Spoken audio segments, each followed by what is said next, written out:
Salut à tous et bienvenue dans le 6e épisode de Wake Up, c'est lundi. Au sommaire cette semaine, il y aura plein de petites choses, notamment un DIY pour customiser un cadre photo, une idée pour créer un rangement beauté. Je vous donnerai également mon avis sur 2 produits que j'ai testés, des produits maquillage, une recette gourmande. On est parti ? Pour ce rangement beauté, j'ai acheté ce plateau à moins de 2 € chez Action, des photos forts à 60 centimes, un rouleau de dentelle, des stickers vintage, des bandes colorées autocollantes. J'ai collé sur les 2 tranches opposées de la dentelle et les bandes adhésives sur les autres bordures. J'ai placé un stickers vintage. Sur le haut des photos forts, j'ai collé une bande de dentelle. Je viens disposer côte à côte chaque support pour avoir un rendu élégant. J'y dépose des rouges à lèvres, des cotons-tiges, je trouve ça sympa, des mascaras et anti-cernes, du coton et des pinceaux. Et voilà les amis.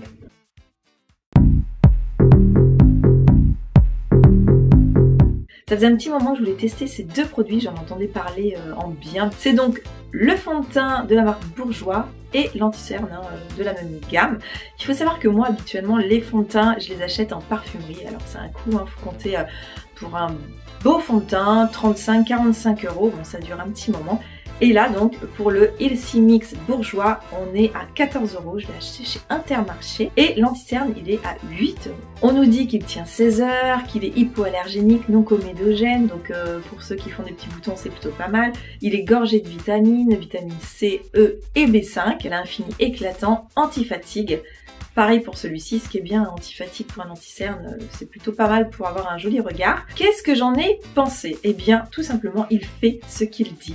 J'ai été bluffée. Il tient vraiment toute la journée, il a une très jolie couvrance, il a un côté bonne mine lumineux. L'anti-cerne, pareil, très très belle couleur. Moi j'ai pris la numéro 51, la claire, light. Ça donne vraiment de l'éclat au regard. Je trouve que ça aurait été dommage de ne pas partager avec vous ces 2 produits. Donc si vous avez l'occasion de le tester ou vous l'avez déjà testé, on ne sait jamais, dites-moi en commentaire vraiment ce que vous en avez pensé, ça m'intéresse beaucoup. Pour cette recette gourmande, j'utilise des épinards, des échalotes, de la pâte feuilletée précoupée, de la crème légère et du chèvre, mais on peut utiliser d'autres fromages. Je découpe mes échalotes que je vais faire revenir dans une poêle avec mes épinards préalablement décongelés. Je dispose côte à côte mes 2 pâtes feuilletées et j'en profite pour préchauffer mon four à 180 degrés. Je mets sur chaque carré mon mélange échalote-épinards.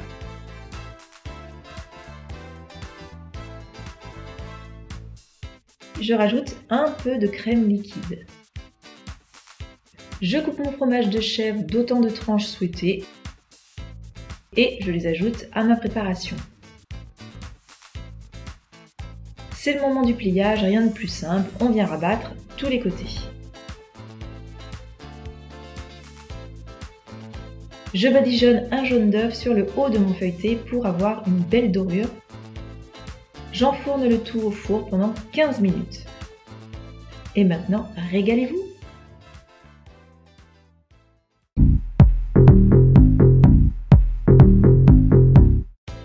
Je vais avoir besoin d'un marqueur noir, donc je fouille dans ma boîte à fourniture.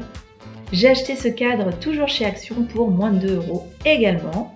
L'attache en grosse perle ne me plaît pas du tout, je l'enlèverai après. Je commence par venir écrire un mot ou une phrase ou rien, c'est vous qui voyez.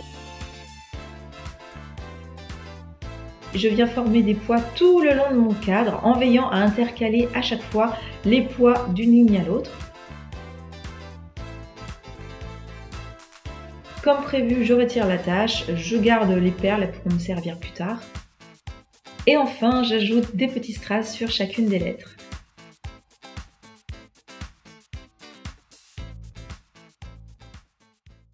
Et bien voilà, c'est tout pour cette vidéo, j'espère qu'elle vous aura plu. Si c'est le cas, mettez un petit pouce en l'air, ça fait super plaisir. N'hésitez pas à vous abonner si ce n'est pas fait non plus. Quant à moi, je vous fais comme d'habitude un énorme bisou et je vous dis à très bientôt dans une nouvelle vidéo. Salut!